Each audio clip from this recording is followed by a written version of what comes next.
Local government units or LGUs will now have to seek the national government's approval should they plan to impose an enhanced community quarantine in their jurisdiction. Interior Secretary Eduardo Año in a Malacanang briefing on Friday, April 24, said the LGU's plans should have to go through the interagency task force.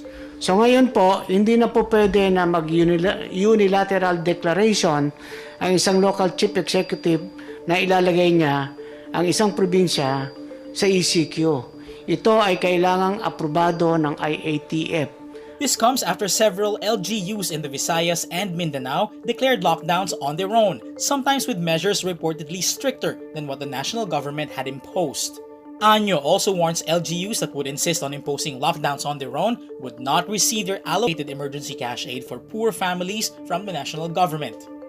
Pati sa pagbibigay ng suporta sa SAP ay hindi sa makakatanggap kung ito naman ay hindi sanction o na-allow ng national government.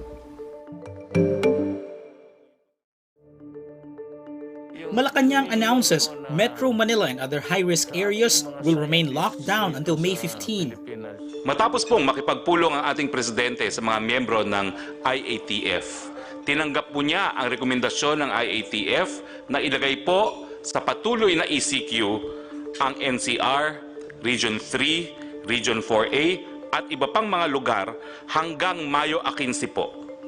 Lockdowns are also declared for places outside Luzon, Cebu, Antique, Iloilo, Davao del Norte, and Davao City.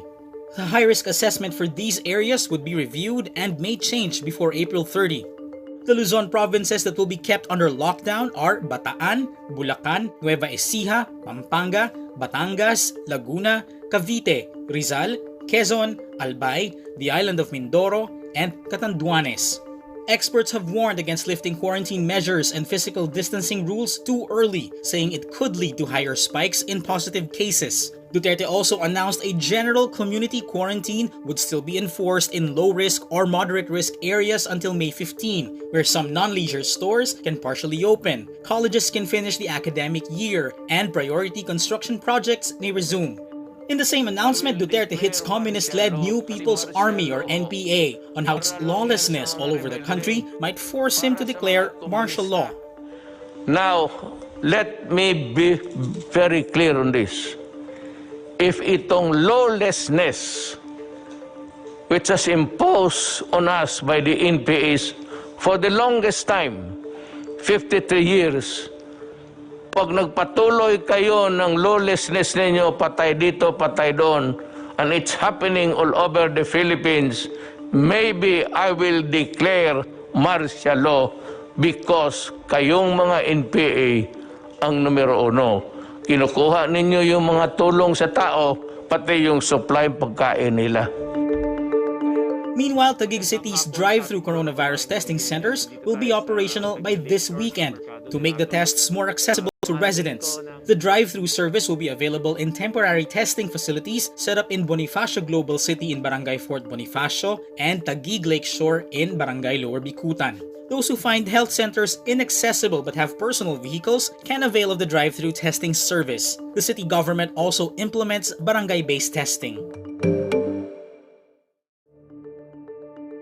A retired Supreme Court justice hits China for the aggression of one of its warships, which aimed its guns at a Philippine Navy vessel in the West Philippine Sea.